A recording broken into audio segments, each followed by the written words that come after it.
안녕하세요. 저보다 2살 많은 남자친구와는 대학 졸업을 앞두고 있던 시점에 연애를 시작했어요. 오래 만난 만큼 별것도 아닌 걸로 싸우고 그랬던 적은 있었지만 8년이라는 긴 시간 동안 연애를 했습니다. 그런데 그 긴 시간이 다 헛된 시간 낭비였다는 느낌을 지울 수가 없어서 요즘 마음고생이 심하네요. 이렇게 마음고생했던 건 취직 준비하면서 고생하던 때 이후로는 처음인 것 같아요. 취준생들이 시작부터 작은 회사를 목표로 하지는 않잖아요. 저 또한 그랬고 남자친구도 같은 생각이었습니다.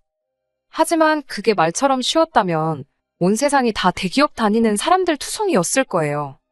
노력한 만큼 결과도 안 나오고 취업 문턱이 높아진다는 말은 해가 바뀔 때마다 연신 뉴스에서 떠들어대고. 그래서 결국 저는 다른 길을 택하게 되었습니다. 경력 있는 신입도 강점이 될 수도 있다는 생각에 회사를 다니면서 이직 준비를 해보자는 생각으로 직장을 먼저 구하게 되었지요.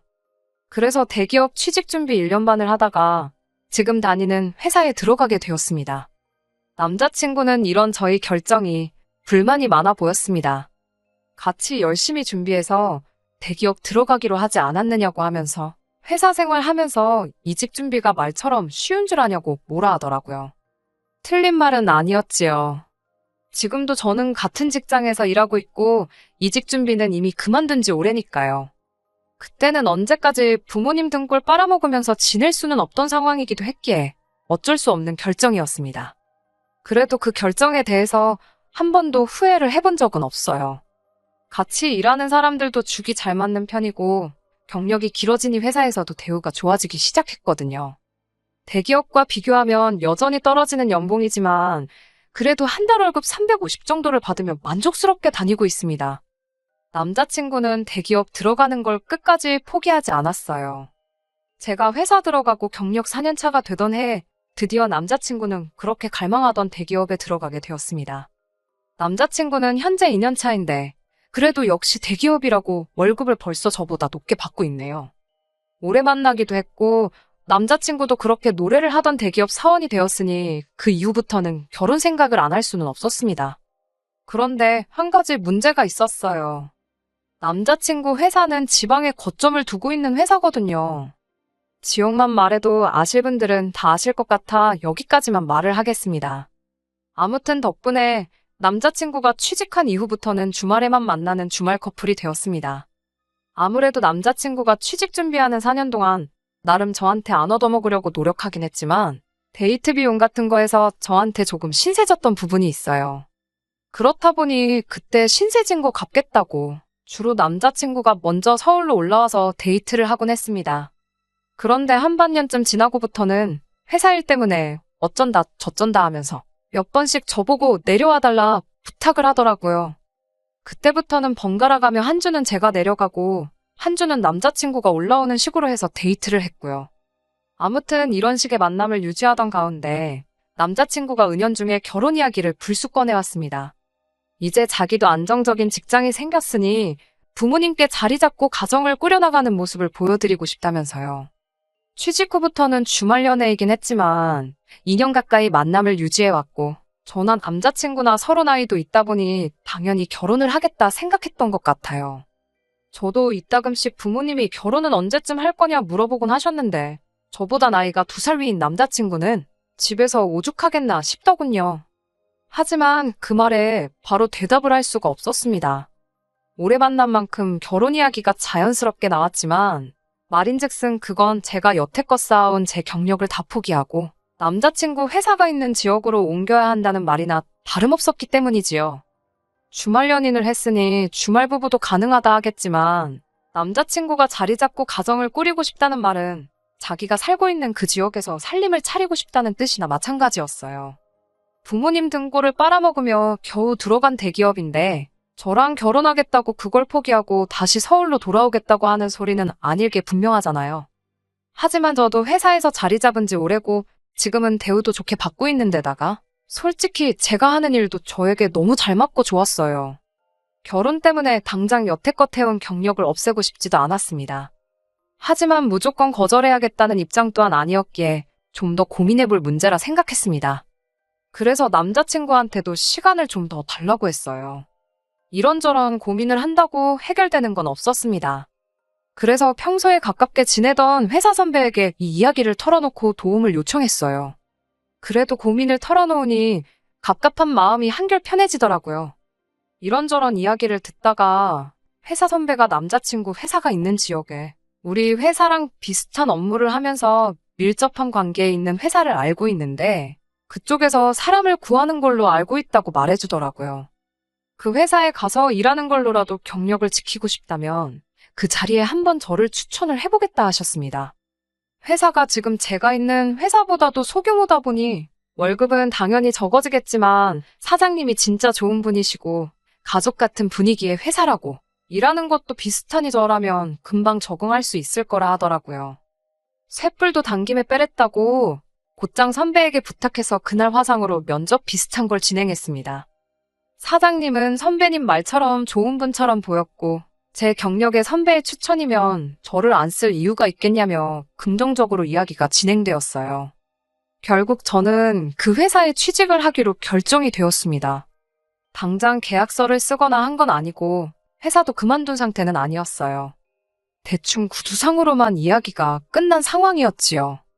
제가 앞으로 결혼 준비하는 게 하루 이틀 만에 끝날 것도 아니고 사람 일이라는 게 어떻게 될지 모르는 것이다 보니 결혼식까지 다 올리고 제가 그 지역에 이사를 진짜로 가게 되면 그때부터 출근해도 되겠냐 요청을 했지요. 다행히도 그 회사에 생기는 결혼도 당장 나가는 게 아니었기에 그 회사 측에서도 오히려 저희 제안을 환영하는 분위기였습니다.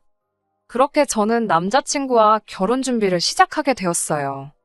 연애만 횟수로 8년을 만났는데 저희가 다툰 적이 없다면 거짓말이겠지요. 자주 티격태격했고 솔직히 그 긴 시간 동안 이 꼴 저 꼴 다 봤다고 생각했는데 여지껏 한 번도 보지 못한 남자친구의 이기적인 모습에 결혼을 하는 게 맞는 건가 하는 의구심이 들기 시작했어요. 학자금 대출을 다 갚은 이후로 저는 딱히 돈 들어갈 일도 없고 해서 저금이 많이 모여있던 상황이었습니다. 저는 낮은 연봉으로 시작을 했기에 전부 다 긁어모으면 1억 정도 되는 돈을 가지고 있었어요. 남자친구의 경우에는 취직한 기간이 짧지만 신입 때 받던 연봉이 당시 제가 받던 연봉과 맞먹을 정도에다가 기숙사 생활을 하고 있었기 때문에 저만큼은 아니겠지만 적어도 6천에서 8천 사이로 돈을 모았을 거라 생각하고 있었습니다. 그런데 결혼을 위해 모아놓았다는 돈이 꼴랑 1,500밖에 되지 않더라고요. 기숙사 생활을 하는데 돈 쓸 일이 뭐가 있어서 모아놓은 게 하나도 없느냐고 물으니 남자친구가 취직하고 한동안은 버는 족족이 부모님한테 보내드렸다고 하더라고요. 자기가 취직 준비하면서 부모님 노후 자금을 갉아먹은 게 있다 보니 그거 갚는다는 느낌으로 드렸다는 겁니다. 그리고 저랑 본격적으로 결혼을 생각하기 시작하면서 그때부터 돈 들이는 걸 멈추고 모으기 시작해서 지금 1,500이나 있다고 하는 거였어요. 저도 학자금 대출은 제가 번 돈으로 갚았으니 따지고 본다면 남자친구도 저랑 비슷한 경우라고 받아들이기로 했어요. 그 말이 이젠 더 이상 남자친구 부모님한테 빚을 지거나 한 건 없는 거나 마찬가지라는 소리로 들렸으니까요. 거기에 지역이다 보니 집값도 저렴한 편이고 남자친구 벌이도 좋고 거기에 저도 일자리가 생긴 거나 마찬가지니 맞벌이를 하면 금방 자리를 잡을 수 있을 거라 생각했습니다.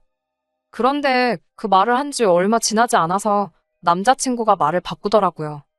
집에서 남들 보는 눈이 있는데 기본적인 예단은 받았으면 좋겠다고 했다는 거예요. 그래서 저도 보는 눈이 뭐 그쪽에만 있는 줄 아냐고 그렇게라도 꼭 해야만 한다면 기본적인 건 해주겠다. 하지만 우리 집도 보는 눈이 있으니 예물도 받고 패백도 해서 절값도 받아야겠다 했습니다. 그러니까 하겠다고는 하는 거지만 하기 싫다고 거절하는 말이나 마찬가지였지요. 그런데 남자친구가 저보고 왜 이렇게 돈을 밝히냐고 하더라고요. 허례허식은 싫다고 해놓고선 저보고 왜 말을 바꾸냐 되려 적반하장으로 나오대요. 진짜 돈 밝히는 게 누군지도 모르고 니네 엄마가 그런 거 아니냐 말해줄라다 말이 너무 심한 것 같아서 참았습니다. 대신 안 하기로 한 예단 이야기를 먼저 꺼낸 게 누구냐고 말을 바꾼 게 누가 먼저겠느냐 되물으니 남자친구는 대번에 예단은 저를 위해서 해와야 하는 거라고 하더군요. 그거 돈 얼마 아끼겠다고 시어머니 뜻을 거슬러서 결혼 전부터 미운털 박히면 저만 피곤한 거라고 하더라고요.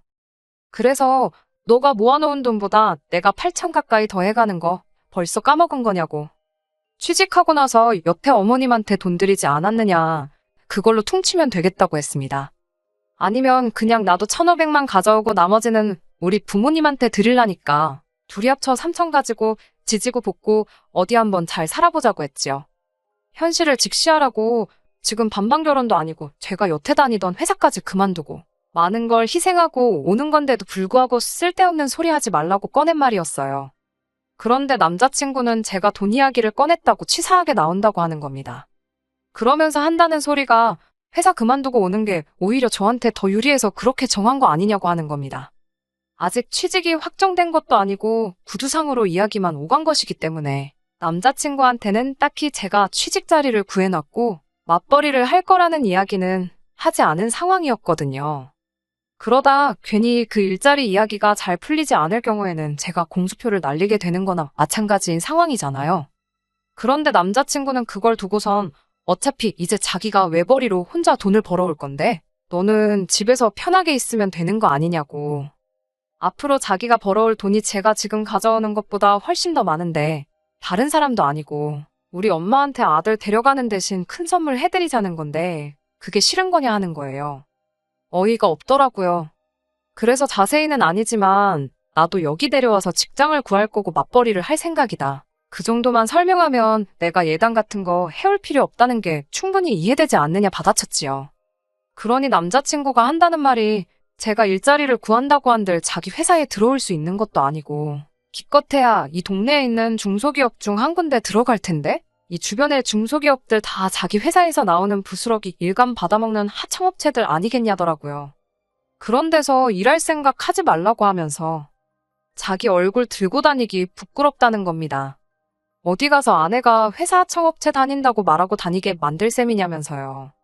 그냥 살림만 하고 편하게 살게 해줄 테니 예단해와서 그냥 우리 엄마한테 점수도 좀 따고 하라는 거예요. 제가 경력을 포기하지 못하는 게 제 욕심일 수도 있겠지만 일을 하고 안 하고 그 결정은 제 자신이 내리는 거지 누가 정해주는 게 아니잖아요.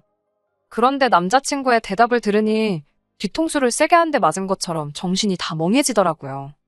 제가 몇 년 동안 만난 그 사람이 맞나 싶었습니다. 더 이야기해봐야 싸움만 커질 것 같고 해서 생각해볼 문제니까 나중에 이야기하자 말하고 그날은 곧바로 서울로 올라왔어요. 주변 친한 지인들한테 곧 결혼한다, 이직한다 다 이야기하고 다녔는데 뭐하러 성급하게 이야기하고 다녔는지 제가 다 후회가 되는 상황이네요. 오래 만난 만큼 이 사람의 많은 걸 알고 있고 결혼까지 결심했던 건데 이런 모습은 정말 처음이라서 생각이 많아지네요. 원래 결혼 준비하면서 이런저런 거 조율하면서 많이 싸우고 그런다잖아요. 결혼하고 나면 잘 사는데 그땐 왜들 그렇게 싸웠나 하는 조언을 듣기는 했는데 속 와닿지는 않네요. 참 고민이 많아지는 하루입니다. 일주일 만인가요? 어차피 이렇게 될 거였는데 괜히 고민하면서 정신적으로 에너지 소모를 하고 시간 낭비했는지 모르겠네요. 결론부터 말씀드리자면 자랑할 만한 이야기는 아니지만 파혼하게 되었습니다. 그날 그렇게 헤어지고 나서 따로 연락도 주고받지 않았어요. 오래 만났다 보니 매일같이 연락하고 무슨 일 있었는지 보고하고 그런 사이는 아니었는데 일주일 내내 연락을 아예 안 한 건 이번이 처음이거든요. 그런데 어제 남자친구가 서울까지 올라와서 제 앞에 이게 지 어머니가 받고 싶어하는 예단 목록이라고 하면서 꺼내 들이밀더군요. 일주일이면 충분히 생각했을 거 아니냐면서 시키는 대로 하라길래 저도 아무 말 안 할 수 없었어요. 분명히 나는 안 하겠다는 입장을 밝히지 않았느냐 했더니 앵무새도 아니고 똑같은 레파토리로 대답을 하는 겁니다. 이걸 다 해가야만이 나중에 고부간의 갈등도 없고 원만한 결혼 생활을 할 수 있을 거 아니냐고요. 해오란 거 안 해와서 괜히 밉보이지 말고 고집도 그만 부리라는 겁니다. 그러면 해오란 대로 다 해올 테니 나도 예물도 받고 패백도 해서 드린 만큼 받아야겠다 말했습니다. 그랬더니 남자친구가 너는 아직 며느리가 될 준비가 안 된 것 같다고 하면서 저보고 결혼 전부터 벌써부터 일을 만들려고 하느냐고 성질을 내더라고요. 이건 진짜 아닌 것 같다고 오빠가 여태 번 돈도 다 어머님 드리지 않았느냐고 그런데 또 뭘 더 드리려고 하는 거냐 하고 너무 이기적인 거 아니냐고 했어요. 그러니 남자친구가 한다는 말이 결혼은 일륜지대사라는 말도 못 들어봤냐고 여태 연애하던 때처럼 생각하면 그건 큰 오산이라고 하는 거예요. 식도 서울에서 올릴 테니 아마 결혼 준비도 회사 일로 바쁜 자기를 빼고 저랑 지네요. 엄마랑 같이 둘이서 준비를 해야 할 테니 미리미리 해달라는 거에서 점수도 따고 친하게 지내라 하는 겁니다. 자기가 외아들이다 보니 어머니가 딸 있는 집을 부러워했는데 조금만 애교 부리고 그러면 분명 저한테 잘 대해주실 거라고요. 결혼 준비도 아예 지 어머니 원하는 대로 맞추라는 말을 저렇게 하더군요. 제 계획은 또 개무시하고 떠들어대더라고요. 다 너가 원하는 입맛대로 맞춰줘야 되냐고 저도 강하게 나갔습니다. 그러니 남자친구는 대번에 앞으로 내가 외벌이해서 너 먹여 살릴 텐데 그러면 싫어도 여자 쪽에서 남자한테 맞추는 게 당연하다고 하는 겁니다. 고작 돈 1,000만 원 쓰기 싫어서 너 이 결혼 안 할 거냐고 하면서 웃으면서 말하더라고요. 그제서야 알겠더라고요. 남자친구는 자기 대기업 명함 하나만 믿고 제가 희생한 건 안중에도 없던 거였어요. 여태까지 경력 포기하고 지역까지 옮겨가며 같이 미래를 꾸려나가기로 결심한 제 마음을 남자친구는 제가 회사까지 때려치고 대기업 다니는 지한테 취직을 하겠다 생각하는 거나 마찬가지였지요. 말인즉슨 제가 마치 남자친구랑 결혼을 하고 싶어 환장을 한 거라고 믿고 있는 겁니다. 길게 말할 것도 없다고 그냥 요 일주일간 나도 많이 생각해봤는데 오빠가 생각하는 결혼하고 내가 생각하는 결혼이 완전히 다른 것 같으니 그냥 결혼은 없던 일로 하자고 했어요. 그러니까 남자친구가 어이없는 표정을 짓더니 무슨 농담을 그렇게 하냐고 하대요. 그래서 농담 아니라고 내가 뭐 이 결혼만 바라보고 사는 사람인 줄 아냐고 그냥 이 결혼 엎어버리자고 하는 말이라고 했어요. 나는 내가 여태 쌓은 경력 포기하면서까지 이 결혼을 진지하게 생각했는데 오빠는 그게 아니었던 것 같다고 말했어요. 서로 바라보는 미래가 다른데 이 결혼을 기어이 해서 좋을 게 뭐가 있겠냐고 서로 더 안 좋은 꼴 보기 전에 그냥 끝내는 게 수가 아니겠냐고 말했습니다. 남자친구는 제가 허세를 부리고 있다고 생각한 건지 분위기 파악도 못하고 헛소리는 그만하고 벌써부터 내 말을 그렇게 안 들으면 어떡하냐고 고집 좀 부리지 말라더군요. 그래서 이제 파혼한 거나 마찬가지인데 더 이야기해서 뭐 하겠냐고 할 말 없다고 잘 지내라 말하고 자리에서 일어났어요. 그때까지도 제가 세게 나간다고 연기를 한다 생각했는지 제 뒤통수에다 대고 장난치지 말라고 그러고 있었어요. 그런데 제가 진짜로 집으로 돌아가 버리고 걸어오는 전화에도 받지 않고 아무런 대답도 안 하고 있으니 남자친구가 그제서야 사태 파악을 했나 보더라고요. 전화가 수십 통씩 걸려오길래 그냥 전화기 꺼버리고 자버렸습니다. 아침에 일어나니 전화기 꺼져 있는 동안 문자는 또 몇 개나 보내놓은 건지 지그시 무시해주고 아침 운동 좀 다녀오려고 밖에 나가니 깜짝 놀라 깨무라칠 뻔했네요. 제가 연락을 안 받으니 남자친구가 저희 집 앞에서 밤새도록 저를 기다리고 서 있었던 거예요. 저를 보자마자 후다닥 다가와서는 미안하다고 사과를 하더라고요. 파혼하자는 말에 이렇게 밤새 기다리고 사과까지 할 거면 진작에 그러지 말라 할 때 멈추지 그랬냐 따졌더니 남자친구가 하는 말이 자기 어머니가 그렇게 시켰다고 하는 겁니다. 지난주에 저랑 예단 문제로 다투던 그날 남자친구 어머니가 남자친구한테 벌써부터 제가 하자는 대로 다 들어주면 평생 마누라한테 잡혀 살게 될 거라고 하셨답니다. 그러니 초장부터 기선제압을 해야 한다 했다고요. 자기도 이렇게까지 할 생각 없었다고. 하지만 미안하다고 사과해오는 말이 전혀 귀에 들어오지 않았어요. 그게 설령 진짜 남자친구 어머니가 기선제압을 이야기하며 그렇게 하라 시켰다고 여태껏 모든 행동이 진심이 아니었다 해도 결국 실천에 옮긴 건 남자친구 본인이잖아요. 그게 맞다 생각하고 그대로 행동한 건 이미 남자친구도 마음속에는 이게 맞다고 생각하고 있다는 거나 마찬가지인 거 아니겠어요? 연애하는 내내 좋은 모습 보여줬으면 뭐 하겠어요. 지금 보여주는 모습은 자기가 돈 좀 번다고 집에서 시모가 시키는 대로 지가 원하는 대로 말 잘 듣는 식모를 구하겠다 하는 모습으로밖에 보이지 않았어요. 그래서 정신 차리라고 했습니다. 막말로 대한민국 땅에 대기업 다니는 남자가 너 하나밖에 없는 줄 아냐고 착각하지 말라고 했어요. 월급 나보다 잘 받는 거 인정하지만 그래봐야 지금 제가 받고 있는 월급이랑 비교하면 얼마 차이도 나지 않는 거 모르냐고. 내가 뭐가 아쉬워서 시모 물주 노릇하고 남편 밥 챙겨주는 식모 노릇하려고 경력까지 포기해가면서 너랑 살겠냐고 따졌네요. 그렇게 남자친구는 결국 제 마음을 돌리지 못하고 집에 돌아가 버렸고 저는 이렇게 후기를 남기고 있습니다. 남자친구가 무슨 수를 쓴다고 해도 제 마음을 돌릴 수는 없을 거예요. 어머니랑 연을 끊고 회사까지 그만두고 제가 가는 게 아니라 지가 온다고 해도 말입니다. 이번에 보여준 모습은 아마 빙산의 일각이라고 생각해요. 결혼 후에는 얼마나 더 심해질지 안 봐도 비디오입니다. 어차피 파혼을 하지 않으면 이혼을 했을 거예요. 살살 달래서 결혼한 뒤에 다시 본 모습을 보이기 시작하겠지요. 회사에서도 제가 그만두지 않는다는 말에 사실 저 없으면 그 자리를 어떻게 채우나 고민했다며 반겨주더라고요. 제가 결혼을 했다면 취직하기로 했던 회사 사장님께서도 아쉽지만 어쩔 수 없다며 그때 구두로만 그럴 게 아니라 계약서를 쓸 걸 그랬다며 농담처럼 잘 넘어가 주셨습니다. 여태껏 남자친구를 만나온 시간이 아깝긴 하지만 그 시간 아깝다고 제 인생을 스스로 수렁에 빠뜨릴 필요는 없겠지요. 이번에 사실 크게 되어서 결혼은커녕 한동안은 연애 생각도 나지는 않을 거지만 똥차가 가면 벤츠가 온다잖아요. 인연이라는 게 진짜 있다면 제가 조급해하지 않아도 만나게 될 거라 생각합니다. 저는 그때까지 제 가치를 높이기 위해 더 열심히 살아야겠어요. 끝까지 들어주셔서 감사합니다. 오늘의 사연은 여기까지입니다. 구독과 좋아요, 알람 설정 부탁드리고 더 좋은 사연으로 다시 찾아뵙겠습니다. 감사합니다.